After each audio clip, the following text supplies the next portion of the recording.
22nd June 2026. Location Aliganj, Lucknow, Uttar Pradesh. మధ్యాహ్నం around 3 PM అలా అవుతుంది. ప్రతిరోజు లాగే ఆ రోజు కూడా ఒక అమ్మ ఒక నాన్న ఒకటే అనుకున్నారు, మా పిల్లలు కోచింగ్ కి వెళ్లారు, సాయంత్రం నవ్వుతూ ఇంటికి వస్తారు. కానీ ఆ సాయంత్రం ఇంటికి వచ్చింది వాళ్ళ ఫ్యూచర్స్ కాదు, వాళ్ళ పిల్లల డెడ్ బాడీ. ఒక కమర్షియల్ బిల్డింగ్ కింద షాప్, పైన coaching centre, gaming zone, hundreds of dreams, ఒక స్పార్క్, ఒక ఫైర్. కానీ చంపింది మంటలు కాదు, negligence, system failure. Smoke building అంతా కవర్ చేసింది.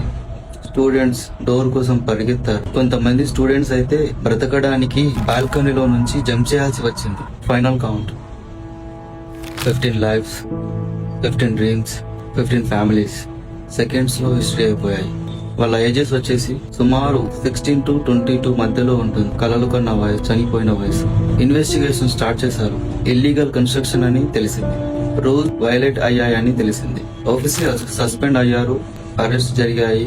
కానీ నాకు ఒకటి కొడుతుంది బ్రో, ఇల్లీగల్ అని 15 మంది పిల్లలు చనిపోతే గానీ తెలియలేదా? ఫైర్ సేఫ్టీ యాక్సిడెంట్ తర్వాత ఎందుకు గుర్తొచ్చింది? రోజు అనిసి చనిపోయాక అప్లై చేస్తారా? ఒక అమ్మ ఫీ కట్టింది ఎడ్యుకేషన్ కోసం, కానీ సిస్టమ్ రిటర్న్ గా సర్టిఫికెట్ ఇచ్చింది. ఈ 15 డెత్స్ యాక్సిడెంట్ కాదు. ఇవాళ లక్నోలో, రేపు హైదరాబాద్ లో అవ్వచ్చు, ఏపీలో అవ్వచ్చు, లేక మన సొంత ఊర్లో కూడా అవ్వచ్చు. క్వశ్చన్ ఒకటే, ట్రాజెడీ అయ్యాక రియాక్ట్ అవుదామా లేక జరగకుండా ఆపుదామా? ఒక్కసారి ఆలోచించు బ్రో. జై హింద్.